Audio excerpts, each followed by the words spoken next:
আসসালামু আলাইকুম। চলে আসলাম ছোট্ট একটি ভিডিও নিয়ে। আশা করি সবাই ভালো আছেন, আমিও আলহামদুলিল্লাহ ভালো আছি। তো আমার জবা গাছে মাশাআল্লাহ মোটামুটি ফুল কলি আসতেছে, ফুল ফুটেছে কয়েকবারই। তো এখনো কিন্তু ফুল কলি আছে। এখানে দুইটা আছে, এখানে একটা আছে, এটাতে একটা আছে, এখানে নিচে দুইটা আছে, আর এই তো এখানে আছে। তো আমার এই দেখতেই পাচ্ছেন এখানে কেমন একটা ফাঙ্গাস পড়ছে। কেন ফাঙ্গাস পড়ছে আমি জানি না। ফাঙ্গাস পড়লে কিন্তু ফুলগুলি ফুটবে না।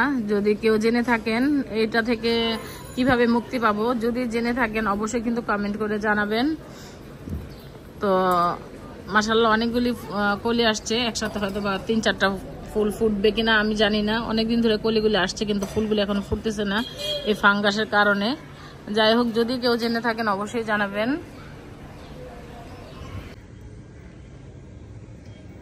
আজকের পুঁইশাকগুলি তৃতীয়বারের মতো আমাদের ছাদ থেকে পেরে আনা হয়েছে আর কি। রহমান ভাই পেরে আনছে। তো আজকের পুঁইশাকগুলি আমি রান্না করব না। আজকের পুঁইশাকগুলি আমার ছোট ভাবি আর বড় ভাবিকে দিব। তো ছোট ভাবি মানে বাপ্পি চাইছিল যে কিছু পুঁইশাক দেওয়ার জন্য। তো এই নিয়ে 3বার পারা হইলো পুঁইশাক। মাশাআল্লাহ অনেক পুঁইশাক হইতেছে, বৃষ্টি হইলে আরো পুঁইশাক হবে। তো এখানে প্রায় 2 কেজির মতো পুঁইশাক আছে।